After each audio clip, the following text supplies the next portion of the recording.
আল্লাহ সম্পর্কে জানা হয়ে গেছে, আলহামদুলিল্লাহ, আমরা জানবো ইনশাআল্লাহ। 2, রাসূল সম্পর্কে জানা। 3, আমাদের সৃষ্টি সম্পর্কে ভাবনা, সৃষ্টি নিয়ে ভাবা, আল্লাহ কিভাবে সৃষ্টি করলেন। তারপরে 4, এখন যেটা বলতেছি কি, বুঝে তেলাওয়াত করা, বুঝে সূরা ফাতিহা দিয়ে শুরু করবেন। আল্লাহর সৃষ্টি নিয়ে আপনি ভাবেন, এটা ভাবার জন্য আল্লাহ আপনাকে বলেছেন, এই তাকাও, আকাশের দিকে তাকাও, দেখো তো কোনো খুঁটি আছে কিনা। এই আছে, খুঁটি আছে? কে ধরে রেখেছেন বলেন তো, কে ধরে রেখেছেন? আল্লাহ। আল্লাহু আকবার। আল্লাহ রাব্বুল আলামিনের কি নিখুঁত সৃষ্টি। আল্লাহ বলছেন তাকাও আসমানের দিকে, দেখো কোন খুঁত দেখতে পাও নাকি, কোন ছিদ্র দেখতে পাও কিনা, কোন ত্রুটি আছে কিনা। তুমি যদি খোঁজার চেষ্টা করো এখানে কি যেন আছে, এখানে এমন হলো কেন, এখানে এমন হলো কেন, তুমি আবার ক্লান্ত হয়ে তোমার চোখকে আবার ফিরাই নেবে, অর্থাৎ কোন ত্রুটি তুমি দেখতে পাবা না, কোন ত্রুটি নাই। فإذا انشقت السماء فكانت وردة كالدهان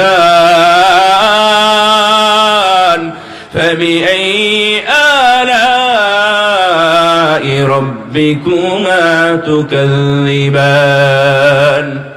আসমানের দিকে তাকান, বিশাল লাল একবারে আগুনের লেলিহান শিখার মতো, তামাকে গলালে যেমন লাল গনগনে হয়ে যায়, এইভাবে যখন আপনারা দেখেন এই যে রংধনু সুন্দর লাল টকটকে হয়ে যায়, আকাশের দিকে তাকালে ভালো লাগে নাকি খারাপ লাগে?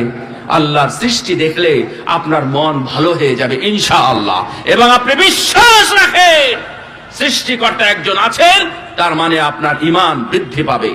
3 নাম্বার। 4 নাম্বার, আরো অনেক কথা আছে বলতেছে না। 4 নাম্বার, বুঝে শুনে তেলাওয়াত করা।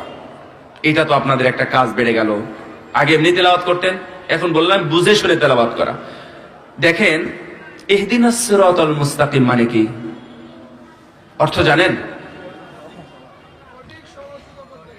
আলহামদুলিল্লাহ, তার মানে আপনারা জানেন। প্রতিদিন 17 বার আল্লাহর কাছে আমরা পড়ি, কিন্তু এই আয়াতটার অর্থই আমাদের জানা হয় নাই। তাহলে আমরা কেমন বান্দা, কেমন উম্মত? আপনাদের কাছে একটু মনে হয় না যে আমাদের একটু জানা উচিত? ইহদিনাস সিরাতাল মুস্তাকিম, এটা জানেন তো? ইবনু কাইয়্যিম রাহিমাহুল্লাহ মাদারিজুস সালিকিনের মধ্যে বলেছেন যে তাদাব্বুরু না কিরাআতু আয়াতিন বিতাফাক্কুরিন ওয়া তাফাহুমিন খায়রুম মিন খাতমাতিল কুরআনি বিদুনি তাফাক্কুরিন ওয়া তাফাহুমিন। মনে রেখো, একটা আয়াত বুঝে শারীরুল ব্যাখ্যা সহ পড়া উত্তম এক খতম কোরআন তেলাওয়াত করার চাইতে। সুবহানাল্লাহ। তার কারণ আমরা ব্যাখ্যা জানি না, ব্যাখ্যা জানাও হয়নি। কোরআন শুধু আমরা তাবিজ করতে জেনেছি, কোরআন শুধু আমরা কোরআন ওই কি কবর পাড়ে পড়তে, কবর পাড়ে গিয়ে পড়া শিখেছি। কোরআন শুধু মানুষ বললে পড়ানোর জন্য হুজুর নিয়ে এসে পড়ানো শিখেছি। অথচ কোরআনের মধ্যে কি আছে আমাদের একটু মাথায় ঢোকে না, আমরা জানানোর চেষ্টা করি নাই। আপনারা কি জানার চেষ্টা করবেন ইনশাআল্লাহ? একটু মন ভরে ইখলাসের সাথে ইনশাআল্লাহ বলেন তো। কেন?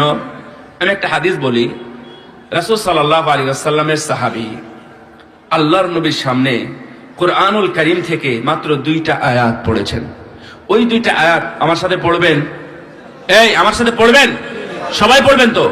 বলেন, কুল হুয়াল্লাহু আহাদ আল্লাহুস সামাদ। একজন পড়ছিলেন আমার সাহাবী, আমার নবীর সাহাবী একজন পড়ছিলেন, আল্লাহর নবী তার মুখ দিয়ে বের করলেন ওয়াজাবাত, ওয়াজিব হয়ে গেল। সাহাবীগণ বললেন, মা ওয়াজাবাত ইয়া রাসূলুল্লাহ, কি ওয়াজিব হয়ে গেল? কার কথা, কিসের কথা বলেন? ওয়াজিব মানে আবশ্যক হয়ে গেল কি? আল্লাহর নবী বললেন, ওই যে একজন সাহাবী আমার সঙ্গে পড়লো কুল হুয়াল্লাহু আহাদ আল্লাহুস সামাদ, এই 2টা আয়াত পড়ার কারণে তার জন্য জান্নাত ওয়াজিব হয়ে গেল। সুবহানাল্লাহ, কি যে আছে এর মধ্যে। তাহলে বুঝবেন আল্লাহুস সামাদ, আল্লাহ অমুখাপেক্ষী, উনি মুখাপেক্ষীহীন, উনি কারো মুখাপেক্ষী নন। আপনাকে পানি খাওয়ার সময় কি বলতে বলা হয়েছে বলেন? আপনি যদি বিসমিল্লাহ না বলেন আল্লাহর কোনো যায় আসে? কোনো যায় আসে না। আর একজন চাকরকে যদি বলেন আমি যখন আসবো তখন গেট খুলে দিবি, চাকর যদি গেট না খুলে দেয় আপনার যায় আসে না? অবশ্যই যায় আসে। এই দারোয়ানের হাতে কত ক্ষমতা আপনি দিয়ে রেখেছেন, ওই বেটা যদি ভিতর থেকে দরজা খুলে না দেয় তাহলে আপনি চিল্লা চিৎকার চেঁচামেচি করে কেস করেও আপনি দরজা খুলতে পারবেন না, পারবেন? কিন্তু আল্লাহ রাব্বুল আলামিন এমন নয়। আল্লাহ শুধু বলে দিয়েছেন তোমরা আমাকে স্মরণ করো, আমার ইবাদত করো, যদি করো পুরস্কার বাবা তোমাদের জন্য জান্নাত, আর যদি না করো আমার কোনো যায় আসে না। তোমার জায়গা তুমি নিজে নিজেই করে নিবে, তুমি নিজে নিজেই জাহান্নামের জায়গা তৈরি করে নিবে। আল্লাহ রাব্বুল আলামিন মুখাপেক্ষীহীন, আল্লাহু আহাদ, উনি এক, অদ্বিতীয়। নাকি অন্য শরীক আছে? এই সাক্ষী দেন আপনার আল্লাহ শরীক আছে না? বলেন লা ইলাহা ইল্লাল্লাহ। আবার বলেন, আরেকবার বলবেন, একবারে অন্তর থেকে একনিষ্ঠ ভাবে বলেন লা ইলাহা ইল্লাল্লাহ।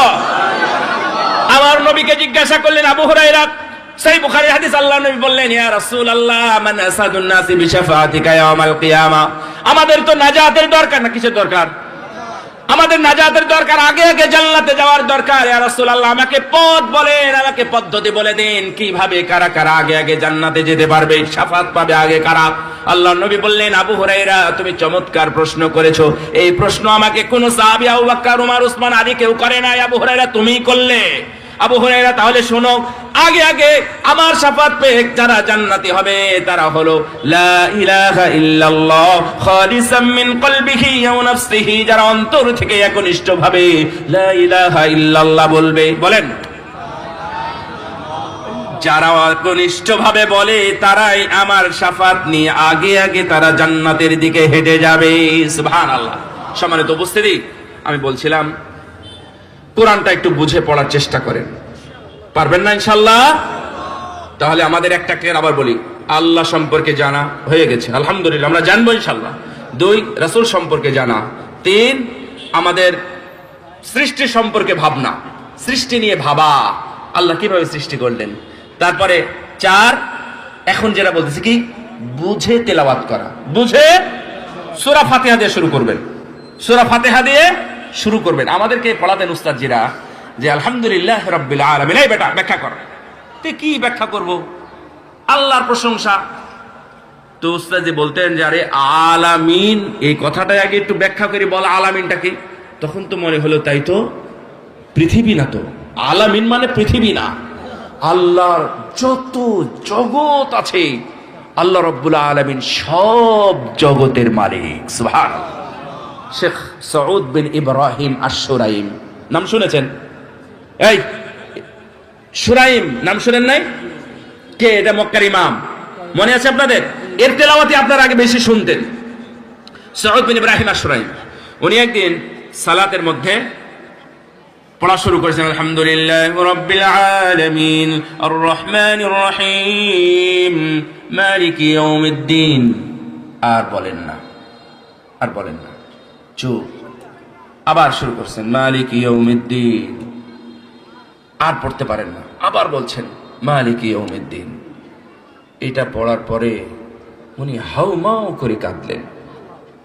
আল্লাহ, সত্যি মালিকি ইয়াউমিদ্দিন। আপনি কখন জানবেন মালিকি ইয়াউমিদ্দিন মানে কি?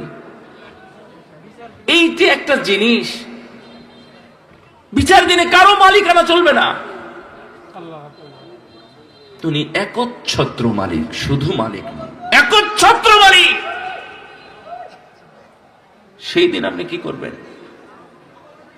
এই টাকা পয়সা, গাড়ি বাড়ি, ধন দৌলত, প্লট আর ফ্ল্যাট ইত্যাদি এইসব নিয়ে আপনি আছেন। কোথায় রড, কোথায় সিমেন্ট, কোথায় বাড়ি, কোথায় বিল্ডিং, কোথায় বাড়ি ইত্যাদি সব নিয়ে আছেন।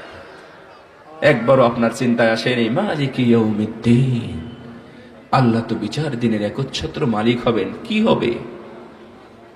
ভাবনা ভাবেন। আর কতদিন? 5 নম্বর তলাবুল ইলমি শারঈ, শারঈ জ্ঞান অর্জন করা। আমি শেষ করতে যাচ্ছি, ভয় পাবেন না। তলাবুল ইলমি শারঈ, শারঈ জ্ঞান অর্জন করা। শারঈ জ্ঞান যদি আপনি অর্জন না করেন তাহলে আপনি সালাতও ঠিক মতো আদায় করতে পারবেন না, আল্লাহকে সন্তুষ্টিও করতে পারবেন।